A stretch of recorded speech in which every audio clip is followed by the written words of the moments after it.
नमस्कार दोस्तों।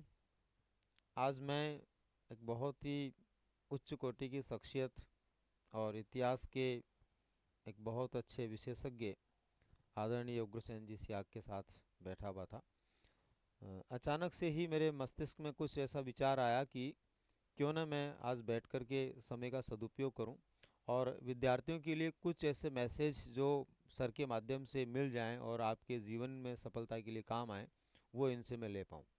तो मैं कुछ सवाल जो है लेकर के आपके सामने बैठा हूँ सर। हाँ, बिल्कुल सर। तो सवाल का मतलब ये है सर कि ये विद्यार्थियों के सवाल है और हुँ। मैं उनकी तरफ से ये कर रहा हूँ। ठीक है सर। तो हो सकता है कि जो विद्यार्थी देख रहे हैं उनको इसका फ़ायदा मिले आपके अनुभवों का। सबसे पहले तो आपका बहुत बहुत स्वागत सर इस सेशन में। धन्यवाद सर। और सभी विद्यार्थियों की तरफ से भी आपका स्वागत है। सर आज हम बात करेंगे इतिहास विषय को कैसे पढ़ें, इस मुद्दे को लेकर के। ठीक है। तो सबसे पहले तो आप सर ये बताएं कि विद्यार्थियों के मन और मस्तिष्क में इस इतिहास के प्रति एक रुचि जो है वो कैसे पैदा हो शुरुआत में, कि वो इसको पढ़ पाएँ, क्योंकि बहुत सारे ऐसे विद्यार्थी भी हैं जो इतिहास के उनमें तो रुचि होती है, बिल्कुल। लेकिन कोई साइंस का विद्यार्थी है या फिर कोई इतिहास कभी पढ़ा ही नहीं और उसको भी कंपटीशन में तो पढ़ना पड़ता है। तो हाँ, कैसे जैसे क्या करें? कहीं न हम्म, कहीं राजस्थान का इतिहास, इंडिया का ये हम्म, पढ़ना ही पड़ता है। पढ़, सर, पहली बात तो ये है कि इतिहास सब्जेक्ट के विद्यार्थियों की मैं बात करूँ, तो ये बहुत ही लेंथी और बहुत ही लंबा-चौड़ा सब्जेक्ट है। और बड़ी दिक्कत तो इसमें ये रहती है कि इसका मटेरियल मार्केट में बहुत अधिक अवेलेबल है। इतिहास का विद्यार्थी पिछड़ता है। वो किन कारणों से पिछड़ता है? कि मटेरियल की अधिकता के कारण, कि वो दिग्भ्रमित हो जाता है कि मुझे क्या करना चाहिए, क्या नहीं करना चाहिए। जैसे मेन चीज, मैं पहली बात तो आपने जो पूछी कि फर्स्ट पेपर में या जनरल जो जिसका सब्जेक्ट नहीं रहा उसको पढ़ने के लिए कैसे इंटरेस्ट पैदा करें, तो निश्चित तौर पे ही आपको सबसे पहले एक अपना सिलेबस चेक करें। सिलेबस चेक करने के बाद उसमें कुछ एक पॉइंट्स दिए होते हैं सिलेबस के, तो उसमें आप वो देखें जो आपके इंटरेस्ट के सब्जेक्ट्स हैं। निश्चित तौर पर इतिहास से कभी विद्यार्थी अछूता नहीं रह सकता सर। कारण ये कि जैसे स्कूल लेक्चर की हम बात करें तो पेपर जो फर्स्ट है उसमें हमारा इंडियन स्ट्रगल है, भारतीय स्वतंत्रता संग्राम है। मैं समझता हूँ कि इसमें जैसे भगत सिंह है, सुभाष चंद्र बोस है, चंद्रशेखर आजाद है, रास बिहारी बोस है ना, तो लाल बाल पाल है, महात्मा गांधी जी हैं।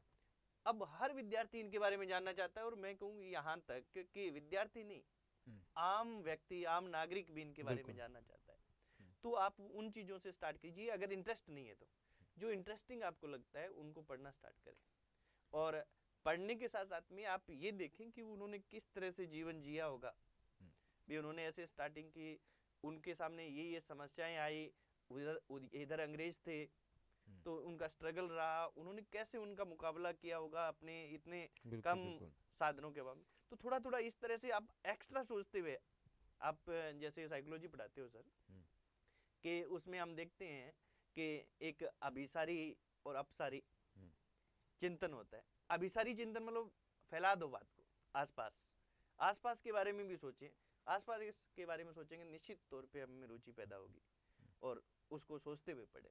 हाँ जी। मैं समझ सकता हूँ आप जैसे कहना चाह रहे हैं कि जैसे जिन लोगों के बारे में हम परिचित हैं और मतलब आधुनिक इतिहास से जुड़ी हुई चीज़ें हैं, बिल्कुल। वो इंटरेस्टिंग ज़्यादा रहती है, तो उससे धीरे धीरे प्राचीन इतिहास में भी हाँ, उनका इंटरेस्ट बनेगा। बनेगा निश्चित तौर पे बिल्कुल सर। बनेगा। हाँ। आज वो लाल बाल पाल के बारे में जानेगा और उनकी चीज़ें जानेगा तो उसको लगेगा कि यार मैं जो है महाराणा प्रताप की भी जानूँ या शिवाजी की भी जानूँ, तो उधर उसका मन जाएगा बिल्कुल। बिल्कुल सर। अच्छा, दूसरी बात ये सर कि जैसे एक ऐसा विद्यार्थी है जो इतिहास विषय को पढ़ना शुरू कर चुका है, लेकिन वो समझ नहीं पा रहा कि इतिहास में वो किन चीज़ों को पहले पढ़े किन को बाद में पढ़े।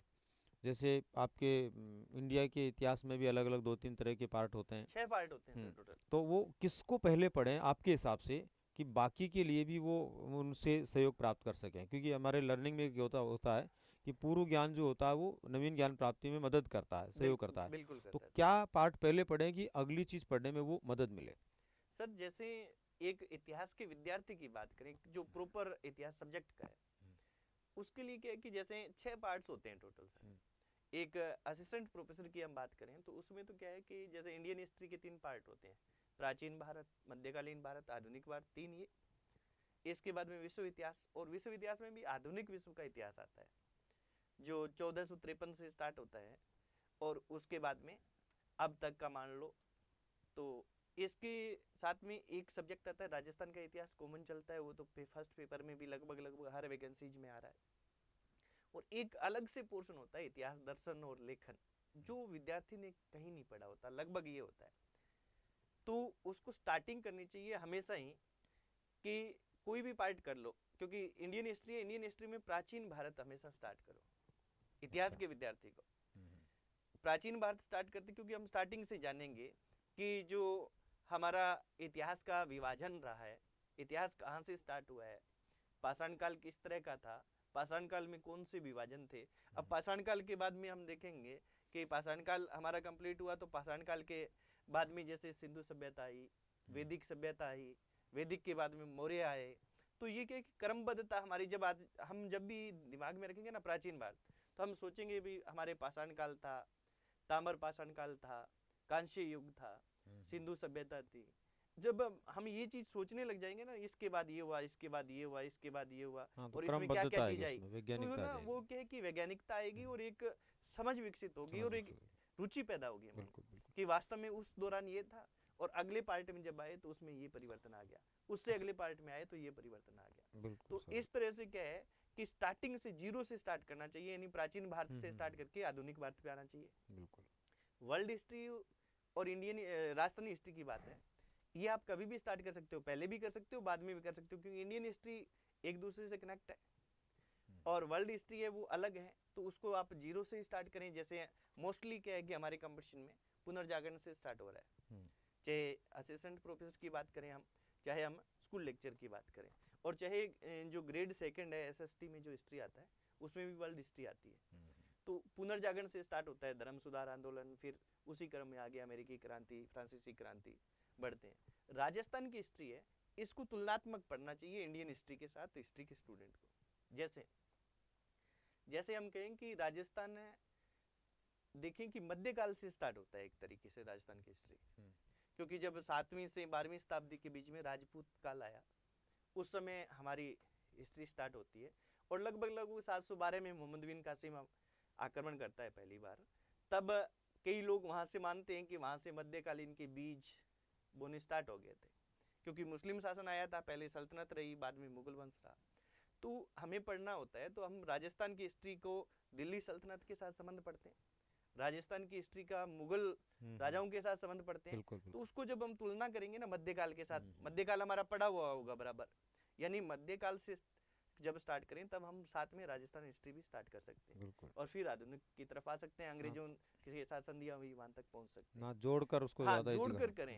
ये नहीं है कि हमें नीरस कब लगता है सब्जेक्ट, जब हम उसको समझ नहीं पाते, हम उसको रटने का प्रयास करते हैं। हालांकि कुछ फैक्चुअल चीजें होती हैं, पर उसको समझ के और स्टोरी बना के पढ़ेंगे ना तो बिल्कुल, निश्चित बिल्कुल। तौर पे इतिहास हिस्ट्री तो हमारी। वैसे भी कहानी है सर, हाँ उस बिल्कुल कहानी सर, को कहानी के बड़ा हिसाब से पढ़ा इंटरेस्टिंग लगता है, जाए। क्योंकि मैं तो इतिहास का विद्यार्थी हूँ, तो इसलिए नहीं नहीं, मुझे इतिहास सर मुझे भी बहुत इंटरेस्टिंग लगता है। खैर मेरा ये विषय उस हिसाब से नहीं बन पाया, पर इंटरेस्टिंग तो होता है। अच्छा, एक मैं ये जानना चाह रहा था सर कि आजकल कंपटीशन में ये देखा गया है कि विद्यार्थी सिलेबस को बहुत अच्छे से शायद पढ़ता नहीं नहीं है, पढ़ता।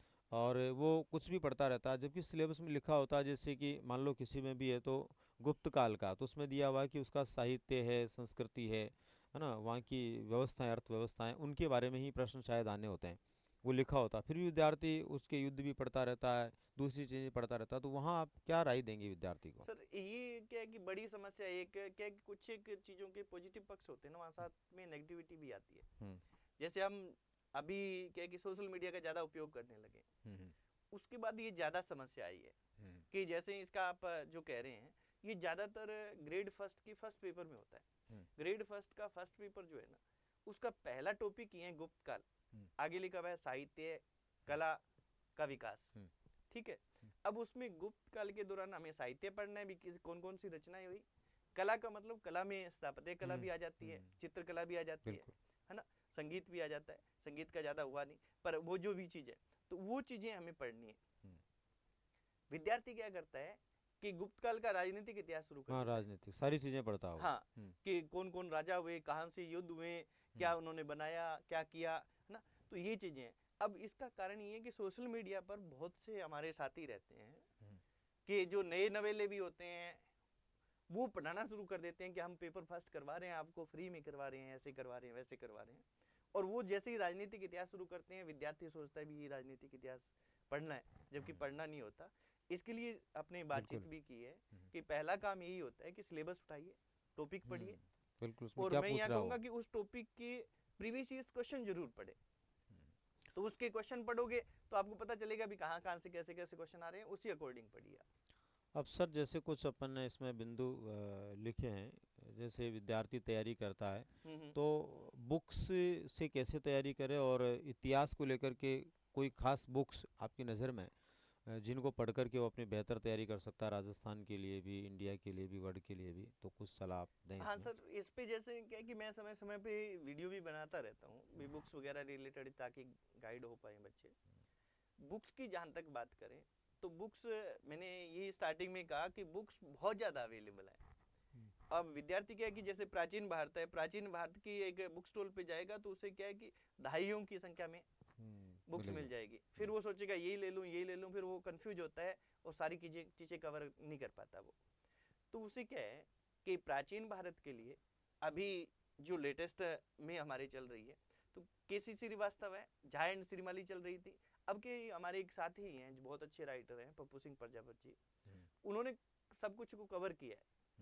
वो है हमारे एक मित्र ही हैं, यूपी के हैं, सौरभ चौबे जी, उन्होंने बुक निकाली है प्राचीन भारत पे, मध्यकालीन पे।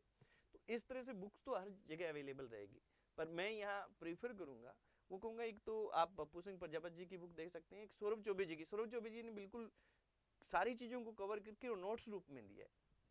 एक अभ्यर्थी है वो घर पे बैठ के भी उसको समझ सकता है। बिल्कुल बिल्कुल। तो उसको करना चाहिए प्राचीन भारत के लिए। मध्यकालीन की बात आए तो मध्यकालीन में भी मैं इन दोनों की बात करूंगा।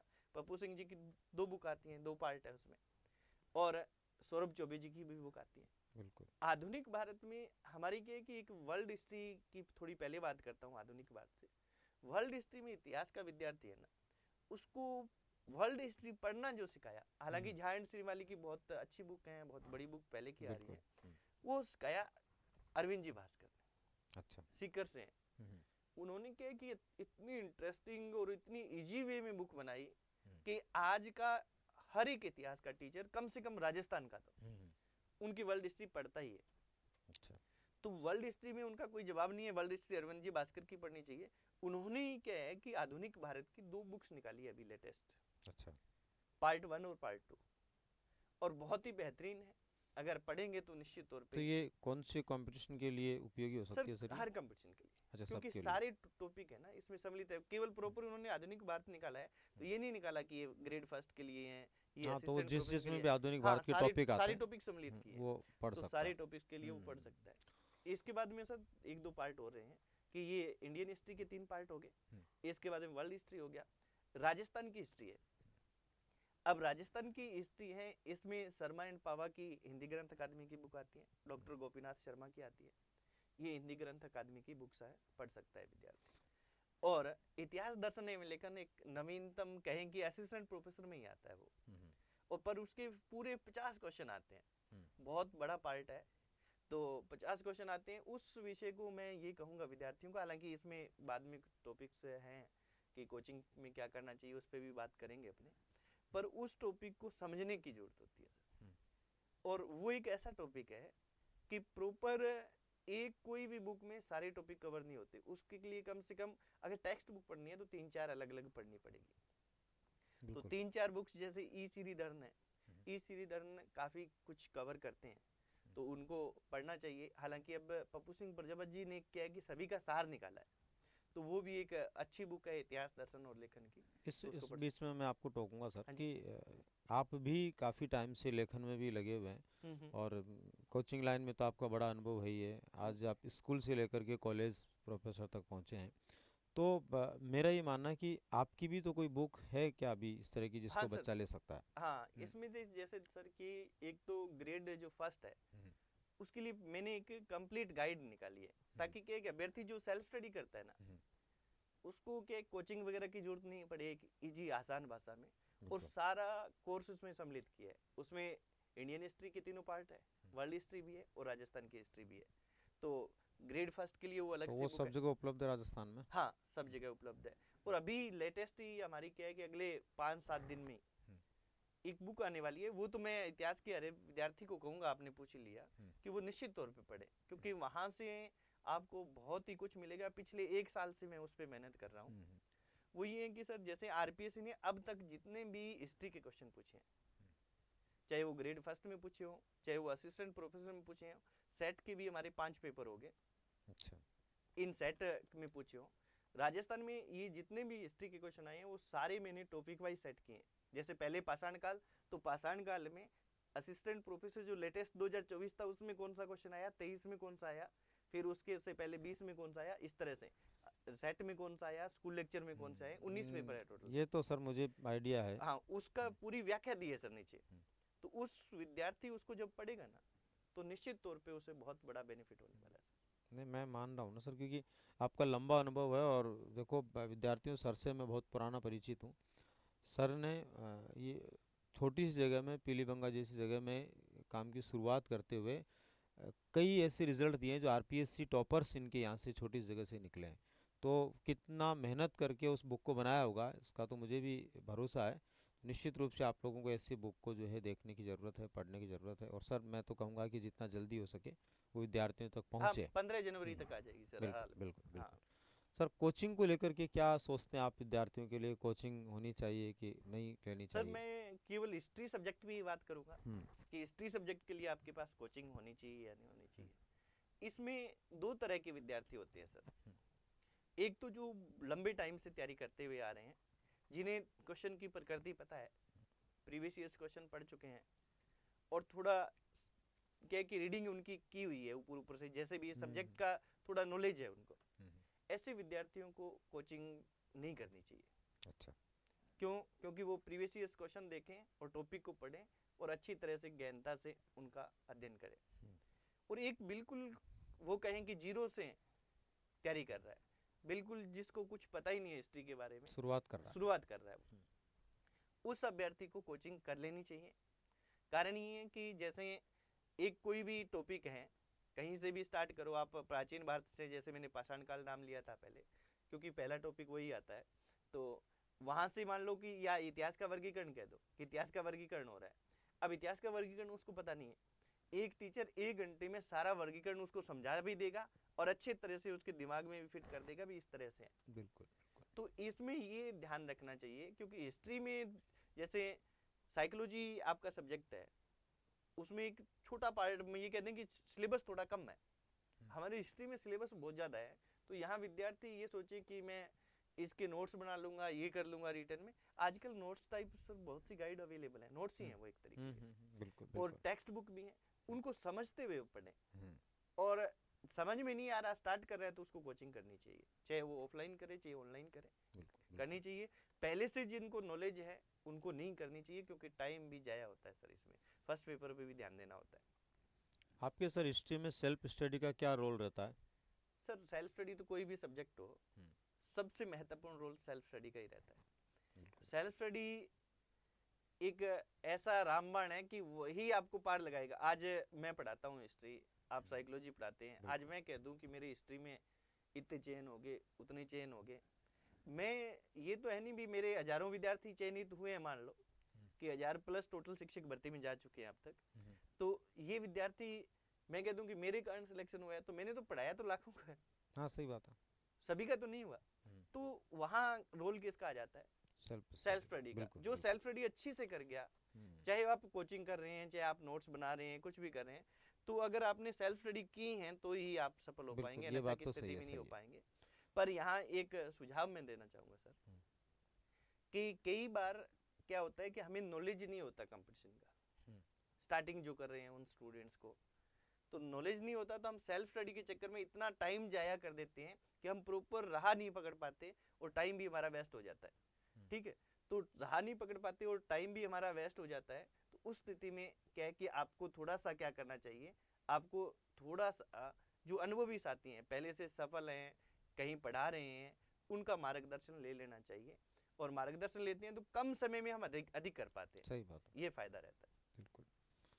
सर और कोई आपकी तरफ से इतिहास के विद्यार्थियों के लिए विशेष सलाह हो कि इस तरह से तैयारी करें वो, और सभी विद्यार्थियों को इसका फ़ायदा मिले तो हाँ, बताएं। इतिहास के विद्यार्थियों को मैं सर यही कहना चाहूँगा कि आप जैसे सबसे पहले क्या है कि अच्छे से अपने सब्जेक्ट के सिलेबस को देखें और उसके प्रीवियस ईयर्स क्वेश्चन हर जगह से लेके आए।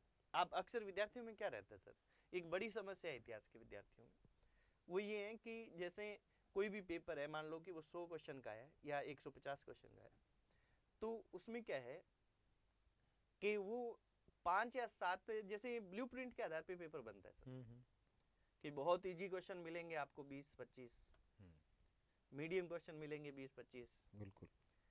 थोड़ा हाई एवरेज मिलेंगे, वो थोड़े से ज़्यादा मिलेंगे, और फिर क्या है कि टफ वाली श्रेणी में आएंगे ना, वो 5-7 क्वेश्चन मिलते हैं बिल्कुल। 100 में से। अब 5-7 वो क्वेश्चन मिलते हैं सर, तो 5-7 क्वेश्चन उन्हीं को उछालता रहता है विद्यार्थी, ये पता नहीं कहाँ से आया, ये पता नहीं कहाँ से आया।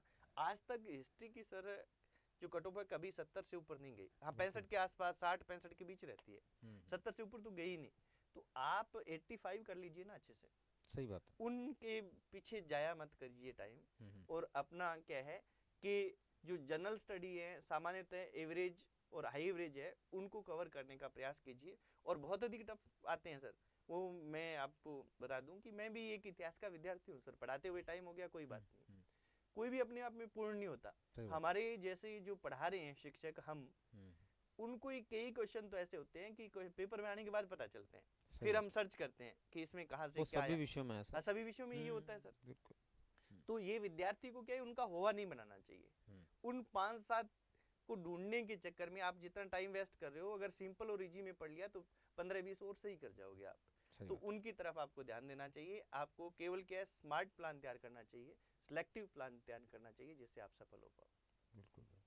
और कोई संदेश विद्यार्थियों का आपकी तरफ से हो आने वाली प्रतियोगी परीक्षाओं को लेकर के तो बताइए। सर मैं यही कहना चाहूँगा, जो हमारे विद्यार्थी तैयारी कर रहे हैं, कि आप सभी सही मनोयोग से जुटे, अपने माता पिता को आप याद रखें, जिन्होंने क्या है कि आपको इस लायक बनाया कि आप एक सुशिक्षित नागरिक बने हुए हैं, संस्कारित नागरिक हैं, और इस योग्य बनाया कि हम किसी भी कंपटीशन की कोई भी तैयारी कर रहे हैं, तो निश्चित तौर पे हम बहुत से लोगों से आगे हैं, तैयारी कर रहे हैं, तो भी लगे या न लगे वो अलग बात है।